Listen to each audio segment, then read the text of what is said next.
श्रीराम समर्थ. श्री ब्रह्मचैतन्य गोंदवलेकर महाराज प्रवचन सेवा 2 एप्रिल.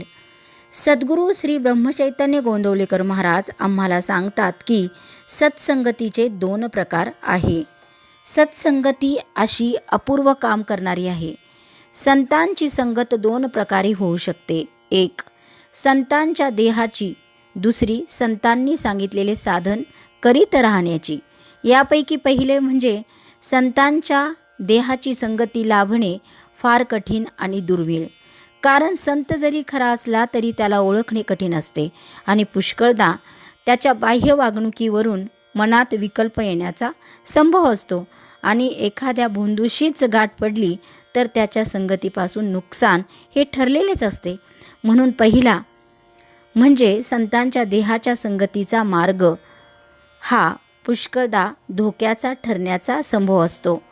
दुसऱ्या मार्गाने जाण्यात म्हणजे त्याने सांगितलेले साधन करण्यात बिलकुल धोका नसतो. कारण खरा संत काय किंवा भोंदू साधू काय, कोणीही झाला तरी तो दुसऱ्याला सांगताना खरे आणि बरोबर असेल तेच सांगेल. तो भोंदू असला तरी आपला भोंदूपणा लपविण्याकरता जे बरोबर असेल तेच सांगणे त्याला जरूर असते.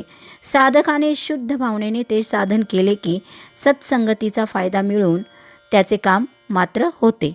खऱ्या संतांच्या देहाच्या संगतीचा लाभ जर दैववशात प्राप्त झाला तर मात्र काम बेमालूम होते.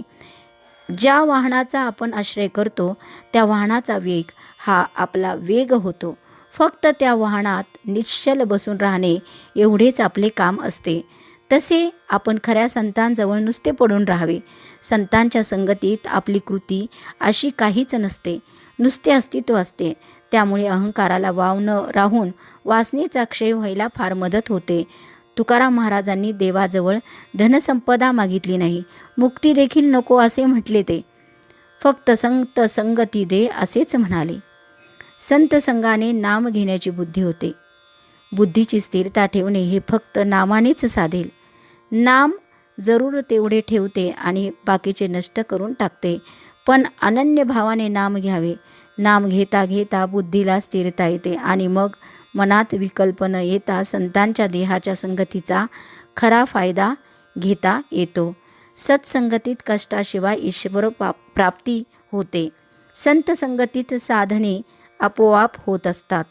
त्यांच्या पूजनाबरोबर पूजन, भजनाबरोबर भजन, श्रवणाबरोबर श्रवण, स्मरणाबरोबर स्मरण आपोआप होते. सत्संगतीत स्वतःची विस्मृती होते आणि नामस्मरण घडते. म्हणून प्रयत्नाने संत संगती करावी, तिथे प्रारब्ध आणू नये. संत संगतीत सत्संगतीत राहून नाम घेतले तर देहबुद्धीच्या कोंडीतून बाहेर पडता येते. आजचे बोधवचन. संतांना जे आवडते ते आपल्याला आवडणे म्हणजेच त्यांचा समागम करणे होय.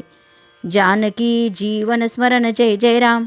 श्रीराम जय राम जय जय राम.